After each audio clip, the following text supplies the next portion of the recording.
Thank you, Ove. I'll be relatively quick, and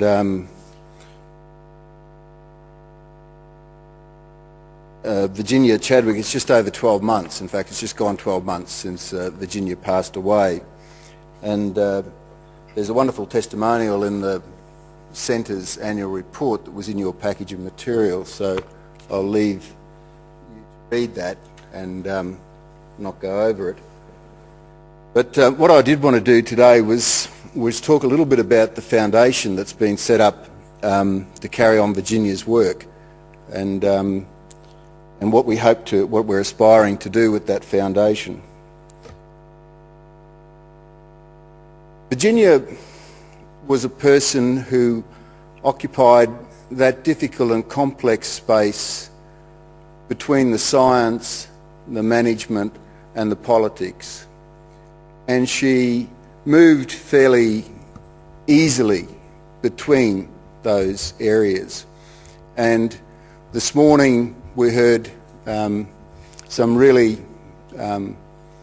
interesting talks and descriptions about the problems that are affecting the Great Barrier Reef. Virginia came to the Great Barrier Reef Marine Park Authority with almost no background in marine management. She'd done a short course in aquaculture, I think, fish breeding, when she thought she was going to retire to Bundaberg and spend the rest of her days, growing, I think, freshwater fish there in Bundaberg. But she didn't. She came to the Great Barrier Reef Marine Park Authority, and while she was there, she presided over some outstanding achievements, which I won't go through all of them, but in particular the rezoning of the park. Many people played a role. Many people played a significant role. Some of them are here today with us. But at the end of the day, when I think about would it have happened without Virginia, I can't help but say no, probably not. So when we were at Virginia's funeral and memorial service, and Terry and Jennifer were at the one with me in Sydney, there was one in Newcastle. Not long after, discussions began about what can we do to continue her work, her legacy that she's left us with. How can we enrich that? And we felt it was something that was worthwhile doing. Virginia was always, she was very keen on education per se. She was a primary school teacher by training, a politician by profession, a marine advocate and manager almost by accident, but she never lost her love for education. So that was one of the things that we thought about, is that area there can always do with attention. How do we communicate and get the message across to people about some of the issues, some of the difficulties that we heard about this morning, and how do we do it in a way that spans people from every walk of life and from every age group?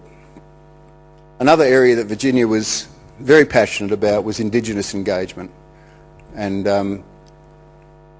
under her leadership, the traditional use of marine resource agreements, which are now part and parcel of management of the Great Barrier Reef Marine Park, came into being. But perhaps the greatest, or the most important legacy that we wanted to try and build on was this ability, this uncanny ability that she had to bring together people from diverse backgrounds and engage them in problem solving, such as the rezoning of the marine park, Great Barrier Reef water quality plan, or support for traditional owner management in the GBR. And she had this uncanny knack. So we're hoping to be able to build on that. It's early days. As I say, it's just 12 months since Virginia's passing, just the other week. But we've made some progress, and we're just in the process now of the foundation being formalised. We had a launch appropriately in Townsville back in May at the Great Barrier Reef Marine Park Authority, and that was where we actually brought the ideas into public view, so to speak. we've since found that there's quite a lot involved in actually the legal aspects and the taxation aspects, but we're working through that, and we're very close at this stage to having the foundation up and running. Just quickly, the board of the foundation, our chair is Faye Barker, who was a board member of the Great Barrier Reef Marine Park Authority and worked closely with Virginia in a political sense in progressing the protection of the Great Barrier Reef. Bruce Chadwick, Virginia's husband, her daughter Amanda Chadwick, Catherine Cusack, who's the Shadow Minister in New South Wales for the environment at the moment, and almost, I don't know what the odds at Sportsbet would be, but you'd have to say she's a fair chance of being the Minister for Environment in New South Wales shortly. John Day, who's with us here from the Great Barrier Reef Marine Park Authority, and I think most people would know John, but if you just put your hand up, John, it'll be useful because for reasons I'll get to. The Honourable Dr David Kemp, who was the Minister who actually was the political champion and a most unlikely political champion for marine conservation and for something that was as groundbreaking as the zoning plan. Nevertheless, under fire, completely unflinching, a remarkable politician in that once the problems were explained to him and the solution was put to him and he understood that, then he was, as I say, completely unswerving. And I'm on the board as well.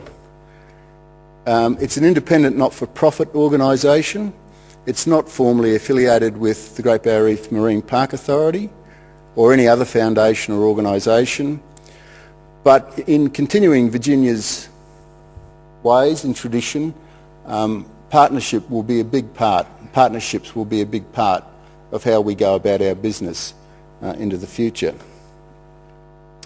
We have a website which I'd, if you're interested, suggest you can go and have a look at, and that's got some useful information on there. And just in closing, I should say that at the moment we're in the process of getting foundation members signed up and on board. It'll be some time before our first major fundraising event, but we are hopeful as we go forward that we can raise monies to, I think, move into that space as Virginia used to occupy. And I see Richard Kensington here, so I'll just borrow something from, acknowledge Richard in doing it, that Virginia, there was a bit of a misunderstanding or a thought that Virginia was somehow anti-science. I mean, she was on the board of this centre and she was in no way anti-science, but she used to, and this is where it comes to Richard, she used to, if you went to her with the sort of stories we heard this morning, and facts we heard this morning from Malcolm and Terry and others, her response would be, yep, got that, so what? And what do you want me or us to do about it? And I first heard that statement from Richard, that's why I'm saying it. But Virginia was very much, that was her, she was in no way anti-science, but she didn't think it was enough to just do research and science for its own sake. So what? What are we going to do about it and how? And so it was always that positive going forward. That's the space, that's the legacy that the Foundation wants to continue in honour of Virginia's work. Thanks very much for the opportunity. And sorry, just to correct you, that Andrew Hoey, who's going to give the last presentation of this afternoon on biodiversity, does it offer a degree of insurance, is indeed, has been awarded the Virginia Chadwick Award. However, that's from the centre itself, not from the Foundation. Our aspiration in the future is that there'll be a number of those that the Foundation will be able to assist with. So Andrew, if I can...